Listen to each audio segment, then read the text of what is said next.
and we are today talking about how to market emerging markets for FDI. I got the honor to be the moderator for this panel, working with a PM and Partner, a consulting company specialized in business development support for investment promotion agencies and industrial companies.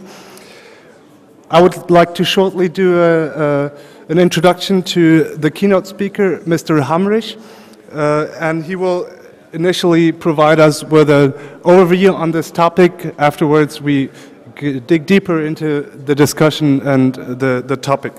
So, Mr. Kai Hammerich, he's president of KA Foreign Investment Corporation. He's the former president of director of Invest in Sweden Agency and the World Association of Investment Promotion. There he has gained considerable experience working with government agencies and their tasks in promoting their location and attracting investors. And on the other hand, he has as well been on the corporate side as a executive vice president of Saab Scania from Sweden, and has also himself led the corporation in international investments. Mr. Hammerich, you have the stage.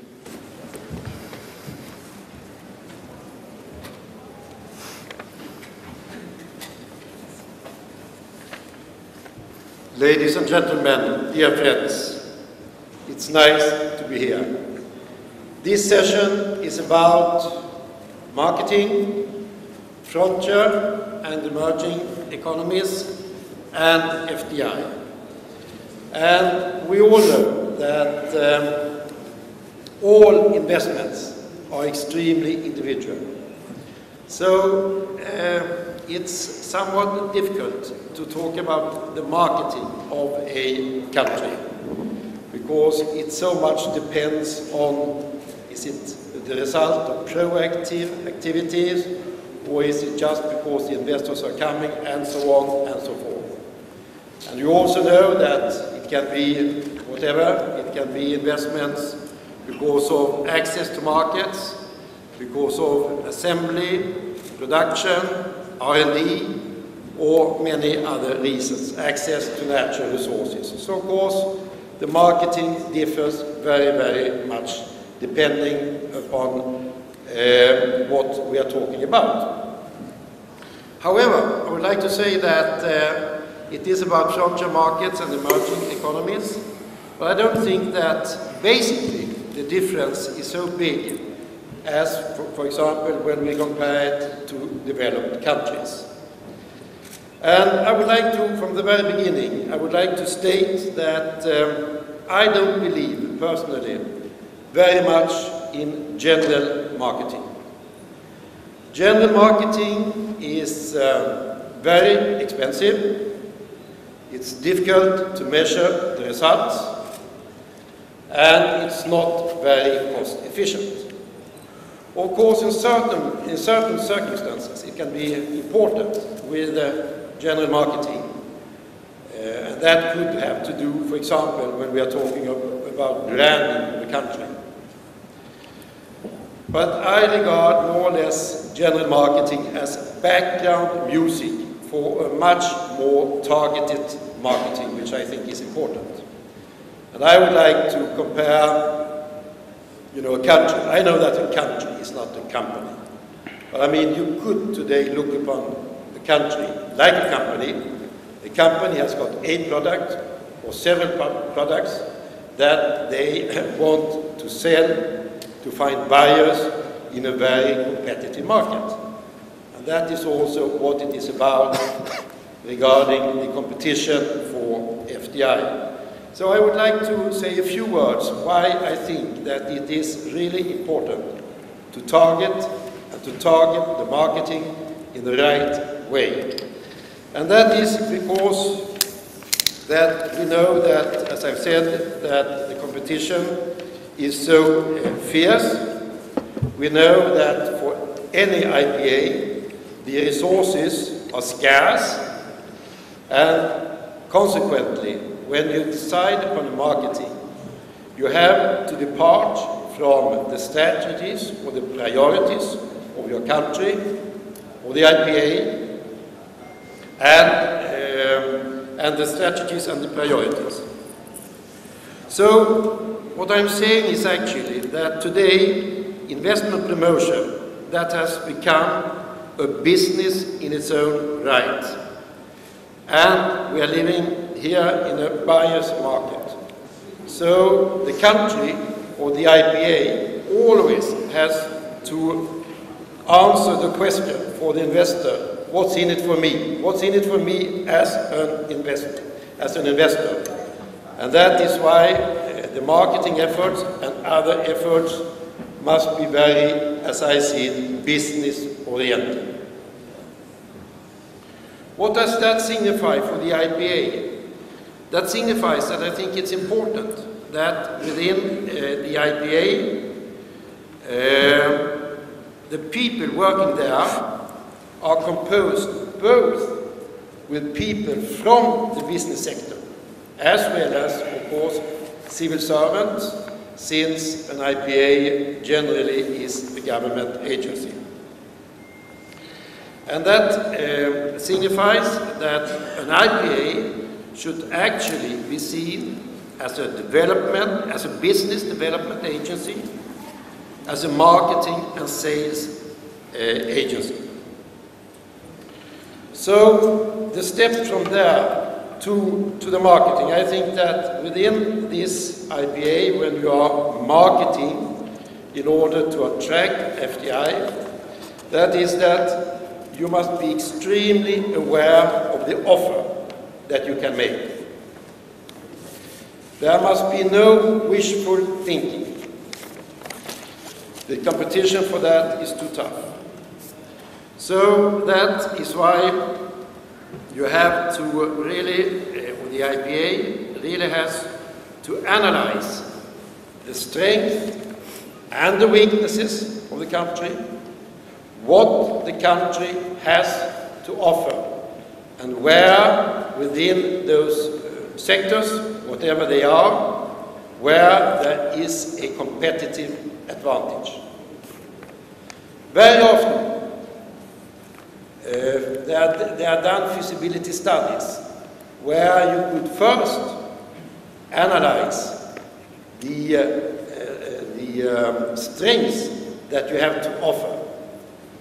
Secondly, this offer, once you have analyzed it on a national level, how does it compete in an international environment when you want to attract? So this signifies that the marketing activities that you are to pursue must be extremely targeted and based on hard facts, not wishful thinking. Hard facts on what you have to offer and how competitive this offer is in the international environment. So, as I said, I think that the general advertising or general activities can play a role as background music, but what is actually needed is very specialized, very targeting marketing activities which are proactive and where you go and where the activities are tailor-made and where you go after your client, just as a company is doing. And here you can actually, I think, you can compare a country, an IPA, to the company, to a company, as I said before. What is a company doing when they want to do some fundraising? They analyze the situation, they go out on the market, and they target those people that they need for their fundraising. And that is actually what a country also needs to do, so that they can have this very specific offer and answer always the question, what can I do for you? What can I offer you, the investor? And there we will discuss that later. There are, of course, very many different marketing tools for achieving this. And I won't go into that discussion now, because I'm sure we'll come back to the tools.